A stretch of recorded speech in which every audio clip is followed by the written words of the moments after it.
Hello and welcome back to Indie Gamer. I'm on the road still, and today I'm gonna be playing Vampire the Masquerade Outcasts. It's part of the game jam that was done last October or November in 2021, and it seems to be kind of cool. So I'm gonna jump into it.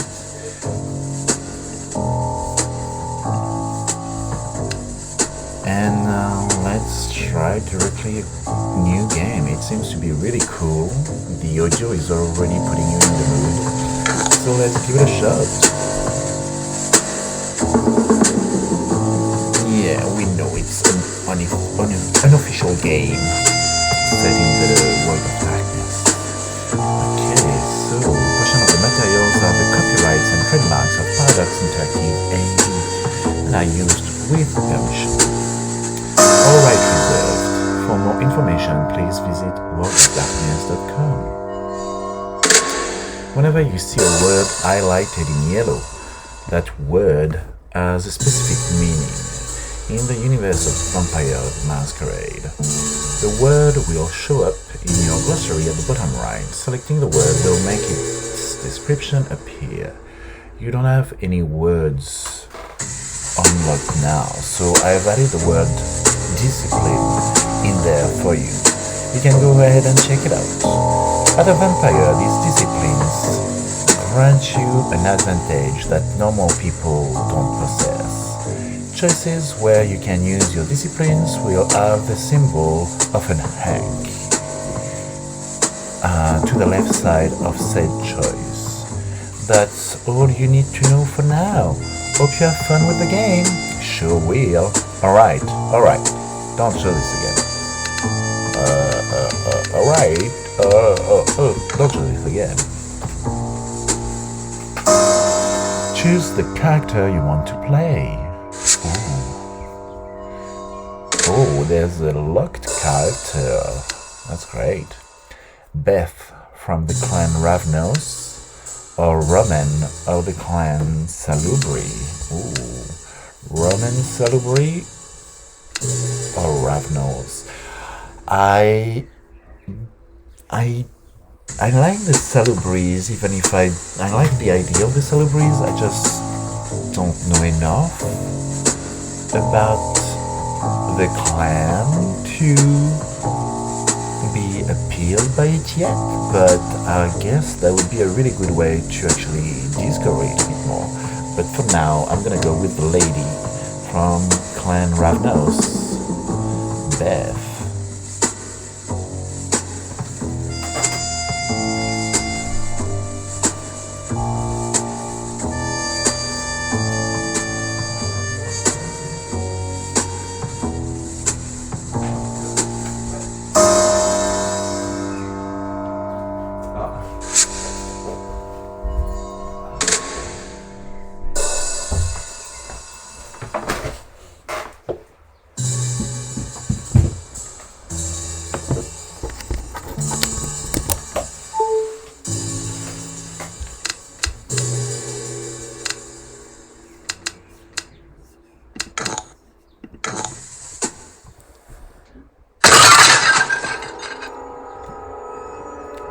The sound of a door slamming to the floor violently hits your ears. Your eyes shoot open from day sleep as you jump from your bed. You rush to the doorway as you hear numerous shots fired. You hear your sire's cry of pain and other loud voices. We've hit the target, but it's still not down. Keep firing. You run to the living room where you heard your sire's cry. When you arrive, you're greeted by the sight of three men armed with machine guns and in tactical armor, but it doesn't seem that they have noticed you yet. Your beasts alerts you to their hostility. They are prepared and ready to kill. You fear these men are the second Inquisition your sire had warned you sometimes about. What should we do?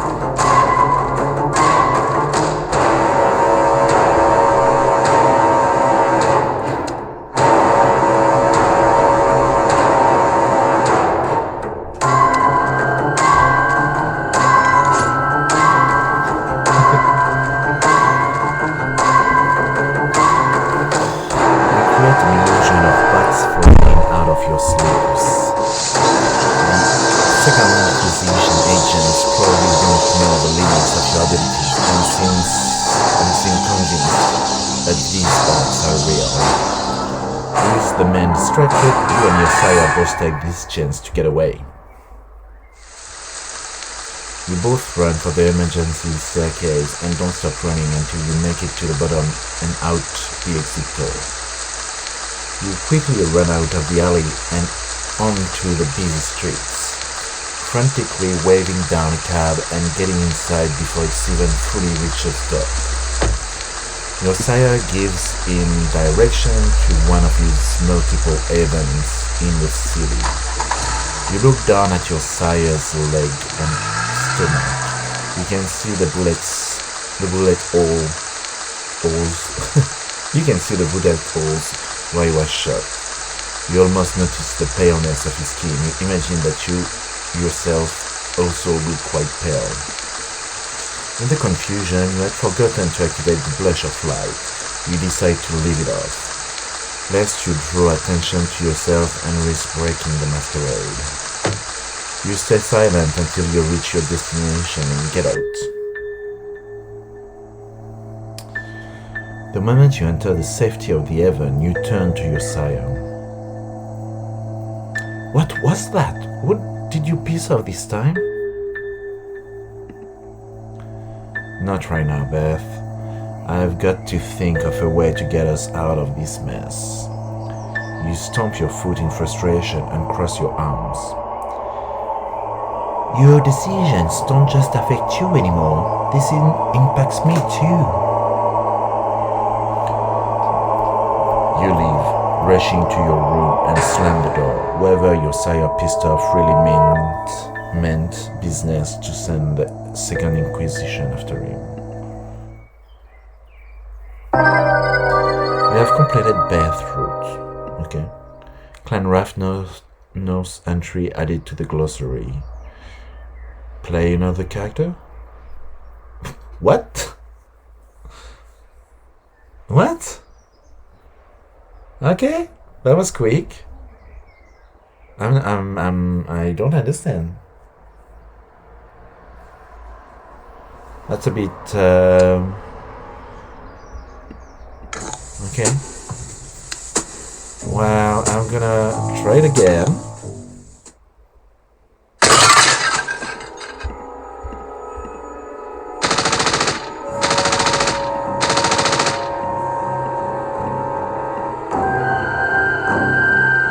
But I'm gonna quickly hide myself in the room this time.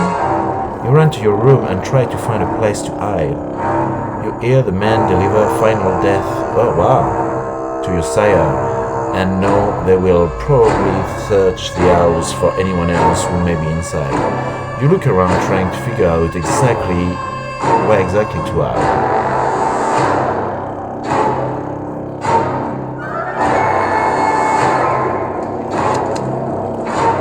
I'm gonna hide under the bed. You drop to the floor and crawl underneath your bed. You manage to get under there without any of your limbs sticking out. You hear the sound of footsteps getting closer and closer. The door to the room touches off 6 inches and it gets kicked down. One of the 3 men commands the other in a loud voice. Search the area! There should be one more of them somewhere around.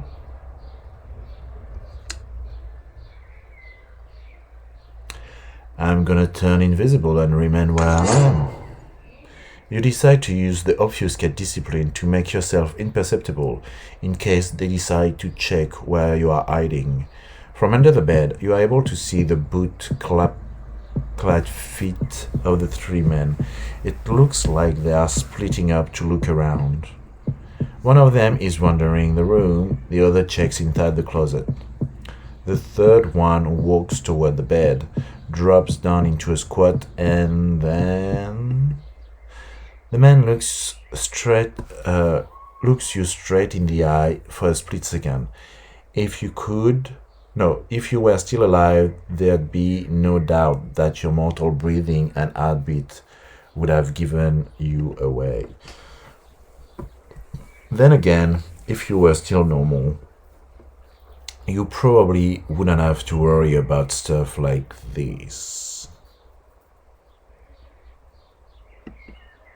He pulls his head away and stands back up. Which one of the other SIs shout, "This room is clear."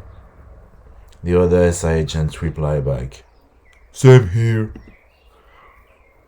"Nothing in here."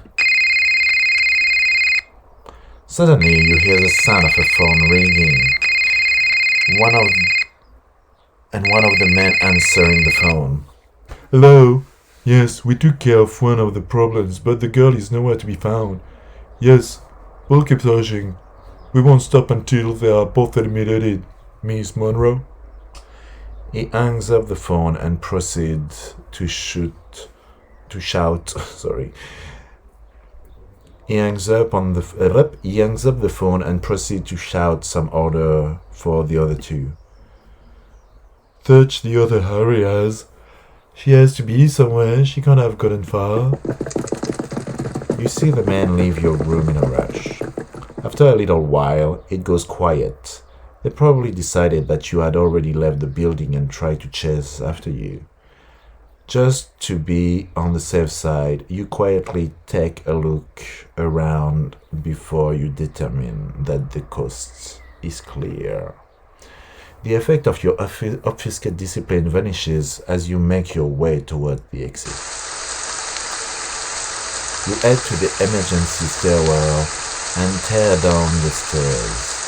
You rush through the emergency exit and into an alley. You go to the street and flag a cab. You jump inside and give the cab driver the address of one of your sires ever across town. You watch as the apartment building fades into the distance. The cab driver keeps looking in the rear view mirror at you. "Do you need me to call for the police or get you to the hospital? You don't look so good." "No, I just need to get home." You sink into your seat and look out the window. Why did this happen? What could your sire have done to deserve this? The cab eventually reaches its destination. You pay the cab driver, get out, and then head to the door. You search for the spare key and unlock the door. You shut the door behind you and sit on the living room couch. Would the attacks end with your sire, or would the SI come looking for you? You cry and a ruby stream of blood slides down your cheeks, a consequence of not using the blush of light.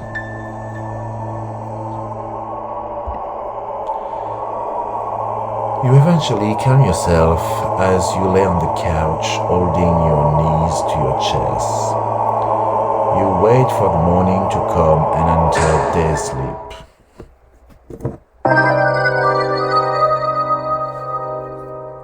You have completed Beth's route. Play another character. Well, okay, I could do many more things with Beth, but this second one was a bit more interesting. But to see what the differences are with Roman, I'm gonna check Roman.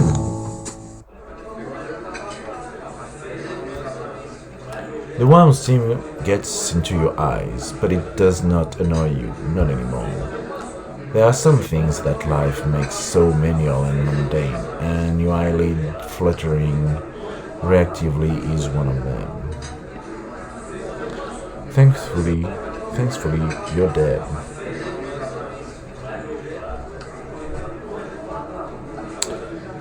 Ramen, watch out! Put the pot down, son. You'll burn your face. No worries, Mom. I got it under control. You catch her smiling at you. It's Lydia, your coworker at St. Anthony's Soup Kitchen, a respectable woman and a matronly figure in this fine establishment. As you lay the pot down on the stove, she throws a towel at your face. Now wipe your face and bring me the water bottles from storage. These ones are running out. She points at a nearby box with 5 bottles left. And watch out, would you? The boxes are quite heavy. You sigh and head to the storage room with a fence round on your face. Now, there might be some things that life has made so many of them mundane, but Lydia's cheerful attitude isn't one of them. She makes life more interesting. That and her charitable spirit, she was the one who vouched for you to work here and who always stood up for you when things went down. The least you could do for her was to carry a box or two back to the hall. The storage room is quite spacious, with aisles of cartons and boxes stacked on top of each other. You spot the boxes with the water bottle and reach out as you grab one of them, a big and heavy box. My big pink furry box. You turn your back to leave when you hear a rolling sound. In your peripheral, you watch as 3 heavy boxes topple down. You have mercy guns before they land atop you, crushing you beneath them.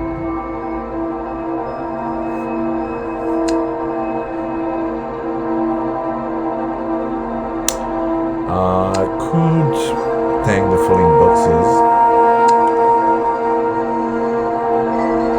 but what I've learned from Beth's playthrough is that if you use your disciplines, then it feels like the story is shortened. So I'll go and take over on the shelf. You dart to the empty shelves, sheltering yourself from the falling boxes. The sound of the cascading boxes fills your ears, rumbling and shaking the floor. Soon enough, more boxes follow suit and pile up in front of you in a giant cardboard mess. Yet you remain unarmed under the shell's metal frame, trapped behind the debris. Jeez, that was quite dramatic. You try to push the boxes with your legs, but to no avail.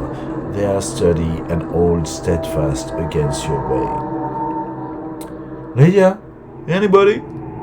Your voice is muffled by the cardboard, and instead of a response, you hear a gunshot. You widen your eyes in fear as more follow suit. They are coming from the hall, following soon after by the cries of panic and desperation. You hear the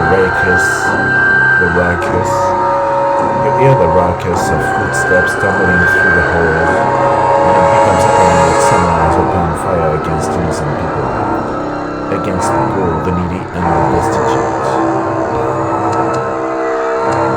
Sharpen your senses to listen. I need to know what's going on, so I might choose my disciplines for this one. Using the discipline of Auspex, you open up your senses to a magnified level, reaching the apex of preternatural awareness. Your vampiric blood drums in your ear, allowing them to become mystically attuned to their surroundings. The intense shooting sends sharp pangs of pain within your brain, yet you maintain your focus and tune out the screams. You hear heartbeats, mortals. You smell iron and some oxygenated.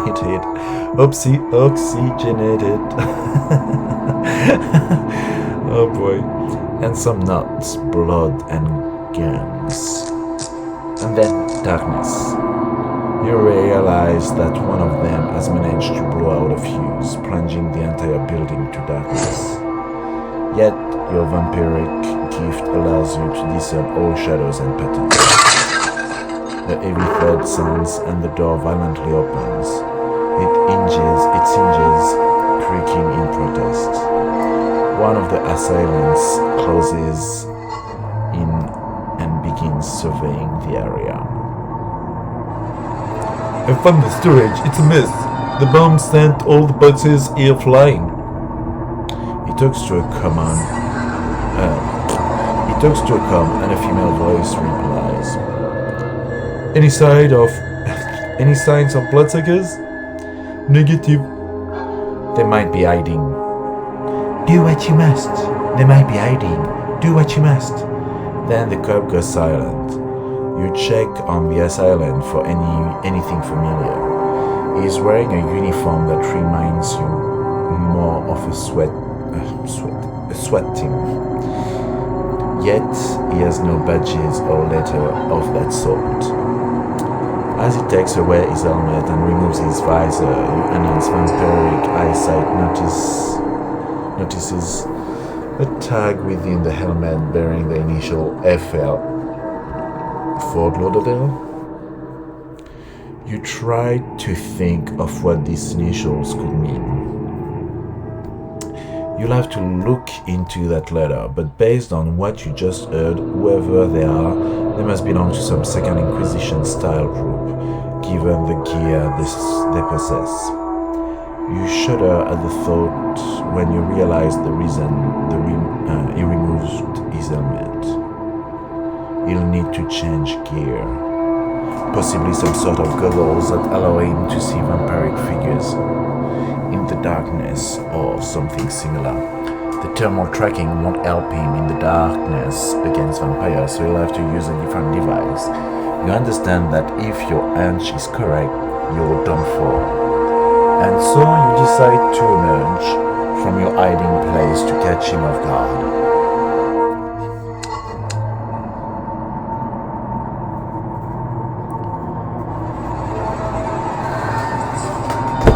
This seems quite unusual, so I might choose Dominate to cloud his thoughts. Your gaze meets his as you invoke the dark discipline of Dominate to invade a man's brain. You still yourself and utter a single word. Fuck it. Then you notice the man stepping back, his eyes two big black discs that search for a faint glimmer of light in a vampiric abyss. Your blood commanded his brain to wipe your brief meeting. Moments pass, and when he comes to his senses, you're long gone. You exit to the main hall, hiding in the darkness. There are 4 of them in the hallway, searching among the piles of dead bodies. The bodies, they had shot innocent civilians. Glancing around, you notice Lydia on the floor. Streaks of crimsons are soaking into her uniform as she breathes heavily, gasping for air.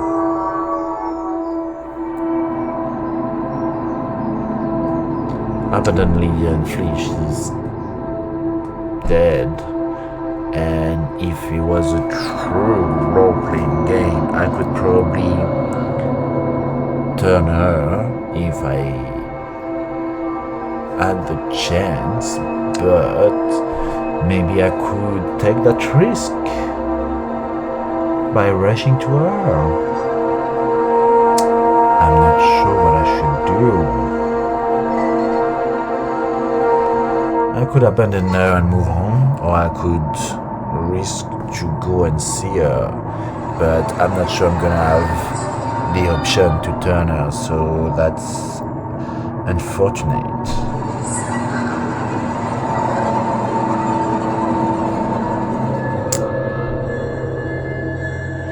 I'm gonna take the risk, and life is meant to be risked.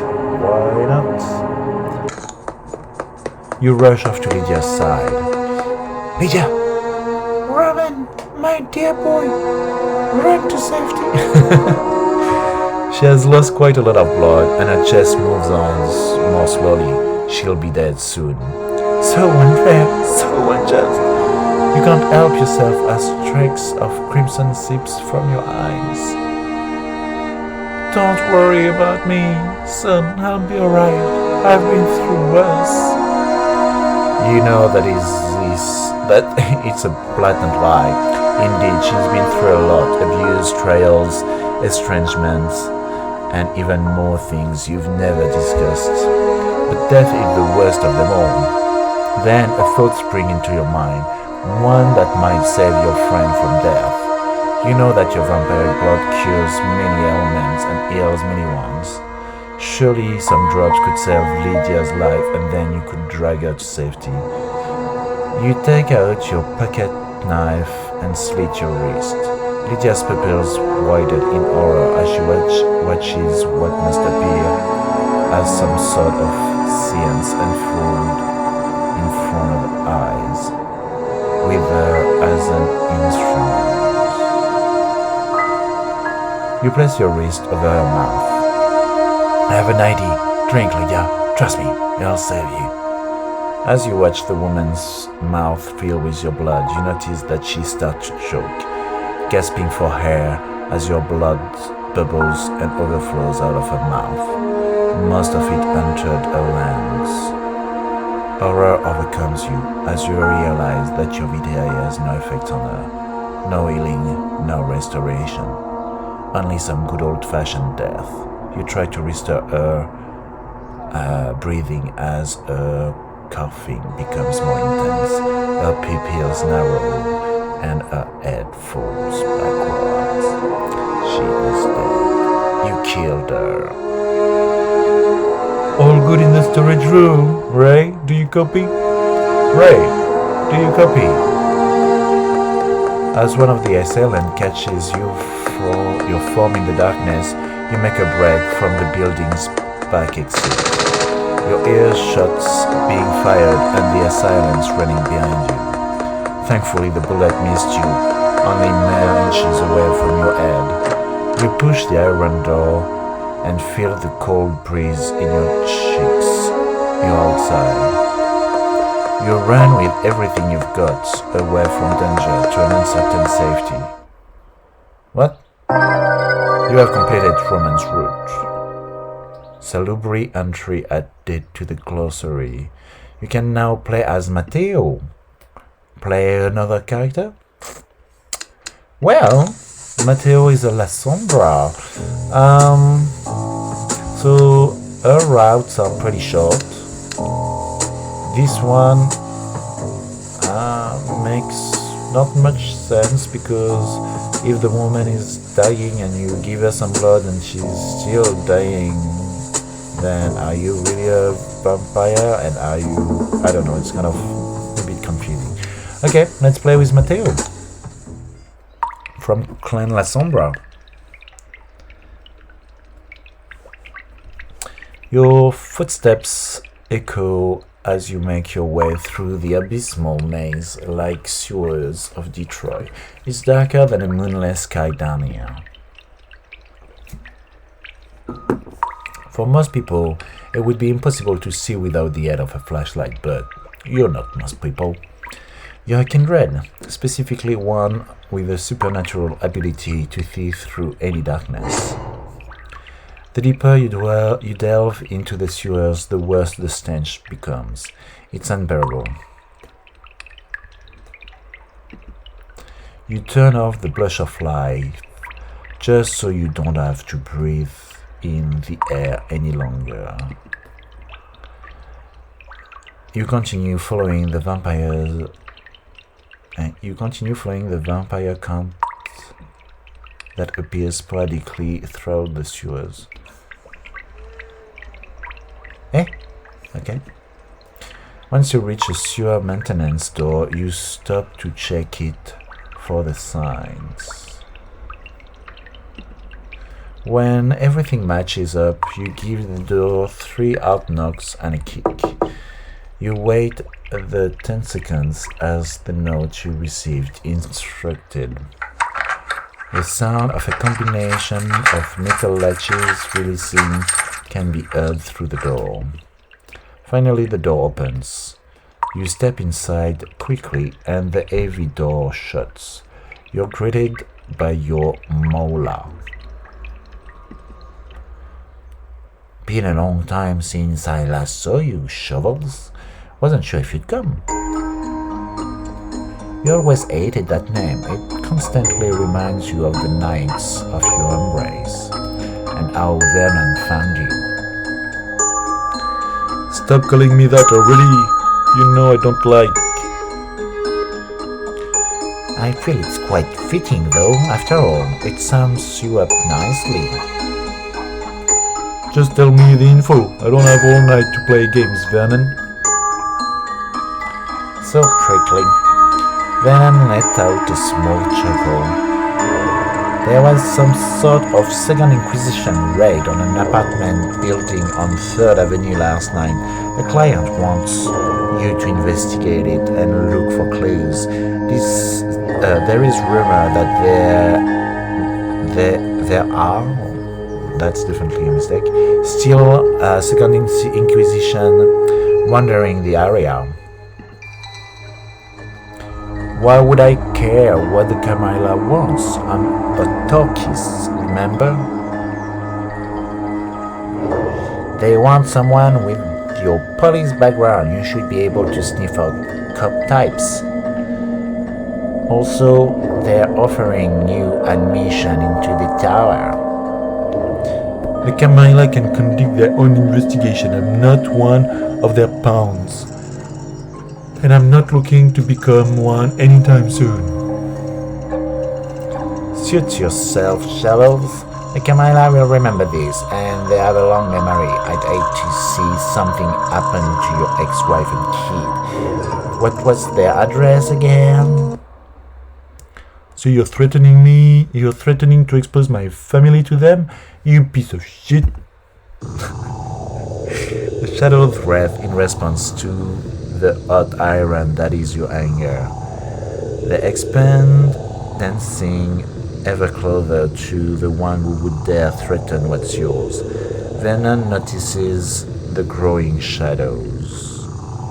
Calm down, kid. I'm not threatening anyone, just reminding you pissing off the wrong people has consequences. The shadows return to their stillness as you calm yourself. This is why you've always hated Vernon. He's always had something on someone. One day it get what's coming to him. Just send me what info you have so I can get out of here. Vernon hands what info he has to you. He then goes to undo the numerous latches on the door. Once the door opens, you leave, but not before shooting Vernon a scroll. Take care now, Shovels. You retrace your step back to the surface before heading back up. You activate the Blush of Life once more. Back out on the streets, you hail a cab. You give the driver the address and ask him to drop you off a block away. You feel the cab move, begin to accelerate, and you're on your way. The ride is quiet as you look out of the window. Your mind takes you back to that fateful night, the night you became a kindred. You heard a woman's voice screaming for help. Something's inside you made you run toward the screams, maybe the same thing that made you want to be a cop. You arrive in the alley breathless. You see a woman on the ground, her purse and its content flying out. You approach the woman to check if she's okay, and she starts sobbing. You try to comfort her. Then her eyes meet yours with an insidious smirk. At a command you can't move or scream. She calls others from the shadows, and next things you know, everything goes dark and your hands are tied. You're thrown in the back of a vehicle, you feel it start and drive off somewhere. You lose track of time in your panic. Eventually the vehicle stops and you're pulled out of the car. You're forced to walk until your captors forcefully stop you. Once you reach your destination, your captors takes off your blindfold. You're not alone. There are at least 4 others, some more skilled than others. A few of your captors untie their captive and hand them shovels. When they reach you, they untie you and hand you a shovel as well. Start digging.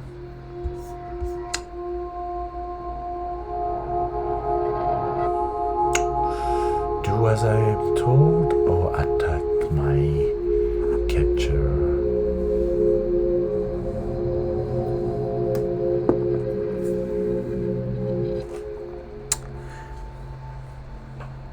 With a shovel. I'm not sure. I am not sure. I'll play cool for now. I'm gonna do as I'm told. The thought of using the shovel as a weapon crosses your mind, but it quickly leaves you when your captor stares you down. You can't bring yourself to look at them. Something you can't explain keeps you from doing so. You take the shovel and begin digging like the rest. Your muscles ache and sweat stains mark your shirt. When you've dug it off, your captors stop you. The woman from before commands you all to climb out, and for each of you to face the hole that you have dug and stay still. You hear the scream of one of the others, followed by them receiving a swing from the shovel to the back of the head. Then you see what looks to be their lifeless body getting thrown into the hole they made, and then buried. This process repeats 4 more times until they finally get to you. When the woman comes to you, your throat tightens. You know you will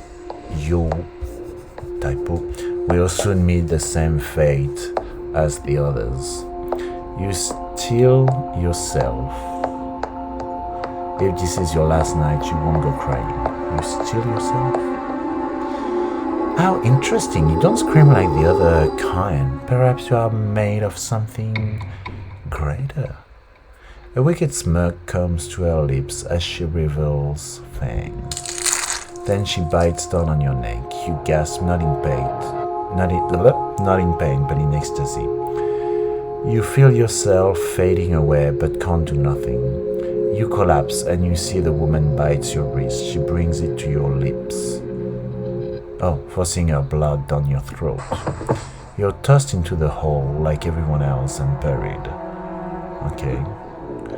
You're all alone in the dark. A hunger that you've never felt before is tearing you apart. You feel as though your sanity is going to break, but you hold yourself together, barely. You try to move, but the way you landed in the hole prevents much movement. You hear others clawing their way out, some closer than others. You try struggling to free yourself. That doesn't really work for me, but... You start to widely wiggle, managing some form of liberation from your earthen coffin. You begin to agonizingly dig your way out with your fingers. It feels like hours before you finally feel like you're making headway. You feel yourself about to breach the earth, but you stop yourself. Something inside you whispers to you. It fills you with paranoia. You decide that waiting would be better.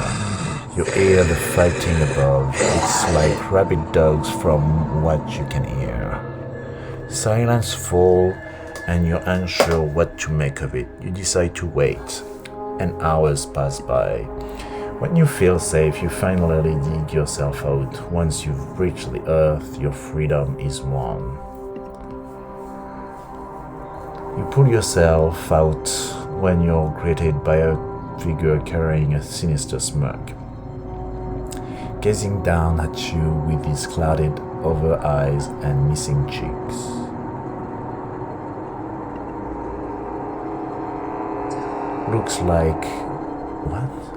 Looks like we still got ourselves another shovelhead out there. Sir, didn't you hear me? We're here.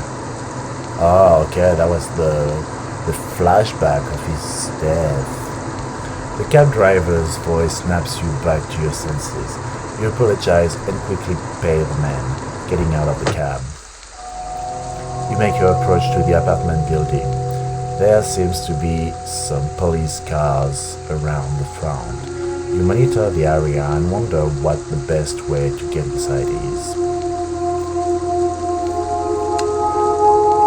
Always look for a back door. You go to the side of the building and find an emergency exit. You approach the door and try the handle. It barely budges.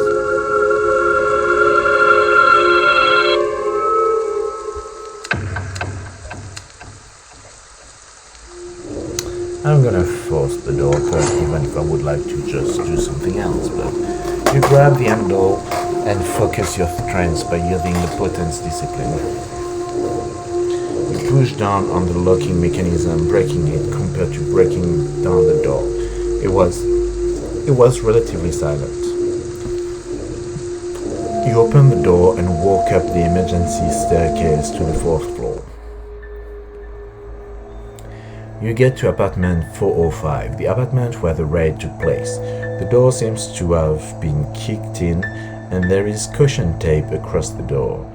You step through it, leaving it mostly undisturbed. Bullet casing dot the floor and bullet holes riddle the walls and ceilings, and furniture have been tossed. Furthermore, there seems to be ash scattered across the floor, evidence that someone has suffered final death.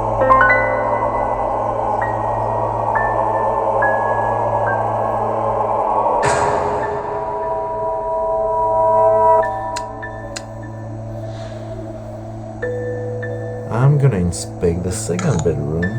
When you enter the room, the colors seem bright. There are books lying atop a nightstand. Looking through them, you find what looks to be a diary, but its content seems to be empty. I'll take the diary. Something tells you there is more to this diary than meets the eye. You decide to take it. Let's inspect the master bedroom.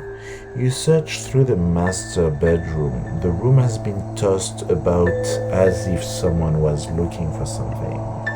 You check through the mess and find a series of letters strewn about. The crinkled pieces of parchment look accustomed and they smell of expensive flowery perfume. When you read the content, it seems it is addressed to a Thomas from someone with the initial SM. It seems they have some sort of intimate relationship. You find another letter. This one seems to be from the same person. The scent is more aggressive than the first one used. As you read it, the writing seems forceful, as if written in anger. It seems like the relationship soured. There is a talk of betrayal, a stolen necklace, and a threat that Thomas nights are numbered. You take the letter with you.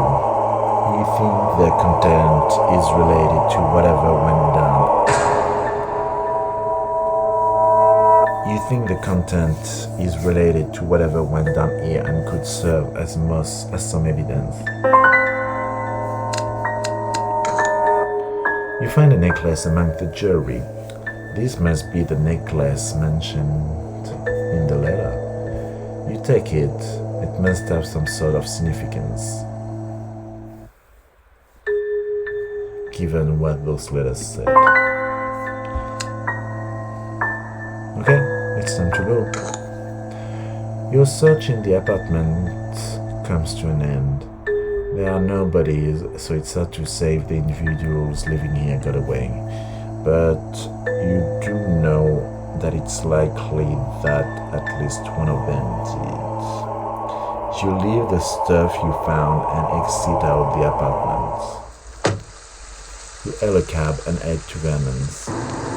You watch the city go by as you're being driven to your destination. You step out of the car and make your way down the sewer entrance. You quickly navigate your way through the sewers and to the door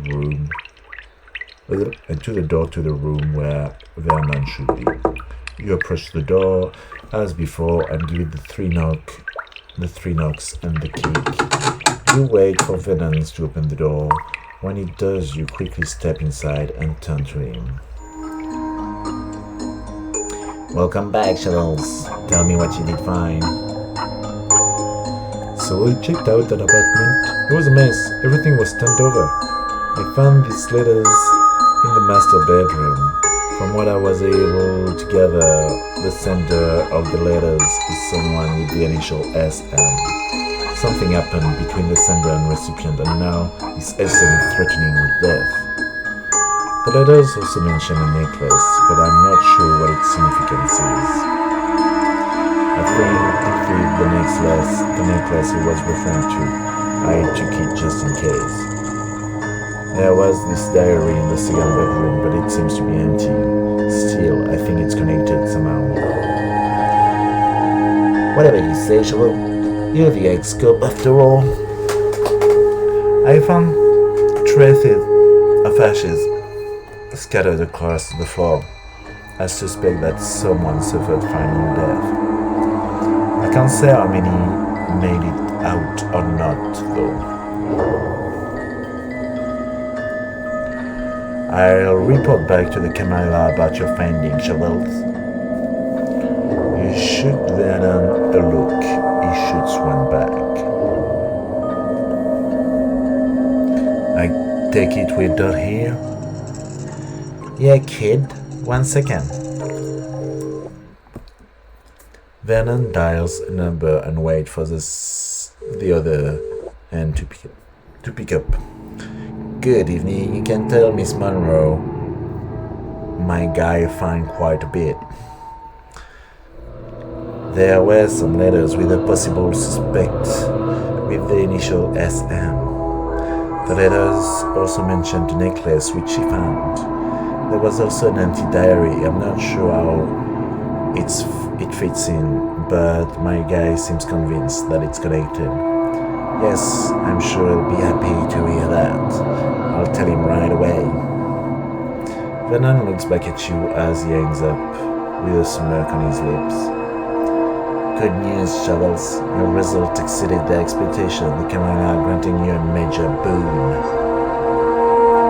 Good. Let them know I did what they asked, but not taking any more jobs, okay? Sure thing, kiddo. You're free to leave. As soon as Vernon unlocks the door, you take your leave. The job is over. You can finally head back and be down.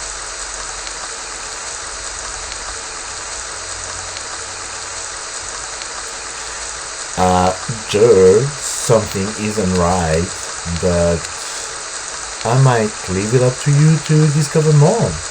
So I guess I can say case closed, time to head back.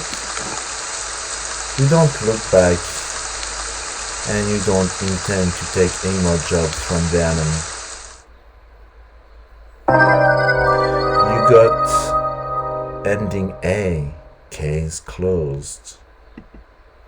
try to make different decisions to get other endings. Uh-huh. Interesting. So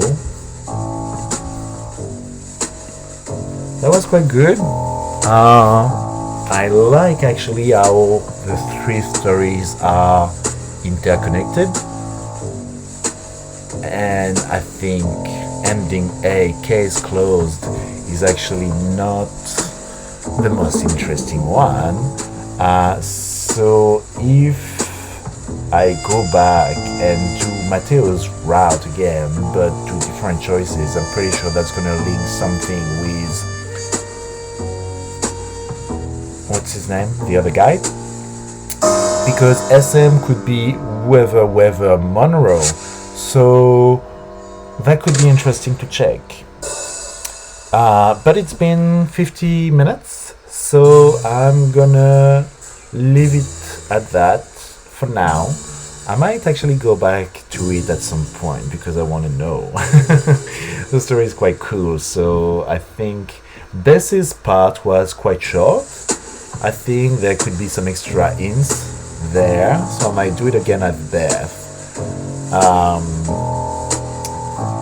But that's a story for another time, and I don't want to spoil it completely as well for you. So if you want to discover more, I suggest you go and download it. Thank you to the team that developed that. I will put the links in the description so you can download it and try it for yourself, so you can even do different stories or different choices based on your wishes. But for now, I'm gonna stop it there and go enjoy my day or my night. Thanks again to my patrons. You make it possible, as usual.